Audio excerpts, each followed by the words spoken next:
दिवाळी निमित्त आता किल्ले बनवण्याची परंपरा आजही कायम आहे। नागपुरातील सेवा सदन शाळेमध्ये किल्ले बनवण्याची स्पर्धा आयोजित करण्यात आलेली आहे।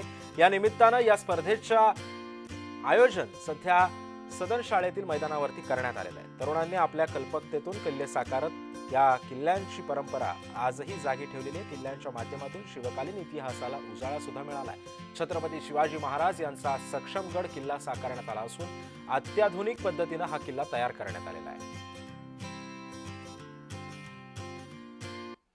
आणि या संदर्भातील या सगळ्या तरुणांशी संवाद साधले आमचे प्रतिनिधी तेजस मोहतरे यांनी। दिवाळी निमित्त जर बघितलं असेल तर महाराष्ट्रात ऐतिहासिक परंपरा आहे आणि ही परंपरा जर बघितलं असेल तर छत्रपती शिवाजी महाराज यांच्या काळातील जे किल्ले आहेत ते किल्ले दाखवण्याची परंपरा आजही कायम आहे। सध्याच्या घडीला आम्ही नागपुरातील सेवा सदन शाळेमध्ये या शाळेमध्ये जर बघितलं असेल तर सक्षम हा किल्ला आहे, एकदम काल्पनिक किल्ला आहे। एकंदरीत बघितलं असेल तर आजच्या डेव्हलपमेंटमध्ये संपूर्ण किल्ल्याची इथं वास्तविकता आपल्याला जाणत आहे। आपण जर बघितलं असेल तर या संदर्भात मेट्रो असेल, या संदर्भात रस्ते असतील, हे संपूर्ण या किल्ल्यामध्ये दिसत आहे। आणि हे विद्यार्थी जे आहेत ते विद्यार्थी मोठ्या मेहनतीने इथे हे करताना संपूर्ण किल्ले बनवत असतात। आपल्याला बघितलं असेल तर हा सक्षम किल्ला एकदम काल्पनिक किल्ला जी बनवलेला आहे। आपल्यासोबत कला शिक्षक आहेत, त्यांच्याशी आपण संवाद साधूया। सर्वप्रथम तुमचे जय महाराष्ट्र मध्ये खूप खूप स्वागत।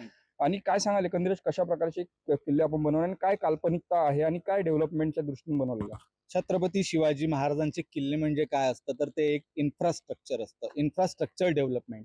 आणि जर आमची संकल्पना ही आहे की आजच्या काळात जर छत्रपती शिवाजी महाराज असते तर कशा प्रकारचं डेव्हलपमेंट राहिलं असतं, आम्ही ते दाखवण्याचा प्रयत्न केलेला आहे। आपण हा पाहू शकता, हा एक सक्षम गड आम्ही इथे तयार केलेला आहे। 3 टेकड्या आम्ही दाखवलेल्या आहे, त्या पुलांनी त्याची कनेक्टिव्हिटी दाखवलेली आहे। इथे शिवस्मारक आहे, सोबतच आम्ही हा एक नवीन शिवस्वराज्य महामार्ग आम्ही इथे दाखवलेला आहे, जो या पूर्ण परिसरात गाव दाखवलेला आहे, शहर दाखवलं आहे। शहरावर आम्ही सोलर पॅनल दाखवलेले आहे। तिकडे पवनचक्की आपण पाहू शकता, पवनचक्कीनी पूर्ण या किल्ला आणि गाव आणि शहराला वीज मिळते। सोबतच आम्ही मेट्रो सुद्धा इथे दाखवण्याचा प्रयत्न केलेला आहे।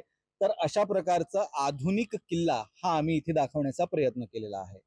आपण बघू शकतो आधुनिक किल्ला जे आहे ते आजच्या घडीच्या लोकांना दाखवण्याचा जो प्रयत्न या किल्ल्याच्या मार्फत होता। आणि एकंदरीत बघितलं असेल तर मेट्रो असेल, त्यासोबत पवनचक्की असेल, सौर ऊर्जेवर असणारे संपूर्ण जे साहित्य असतं त्या संपूर्ण या संदर्भात दिसत असलेले चित्र आपल्याला दिसत आहे। आणि हे जे स्पर्धा ही स्पर्धा येत्या शनिवारी होणार आहे आणि एकंदरीत ज्या युनेस्कोने जे नोंद केलेले 11 किल्ले सुद्धा या शाळेमध्ये असणार आहेत। तेजस मोहतुरे, जय महाराष्ट्र न्यूज, नागपूर।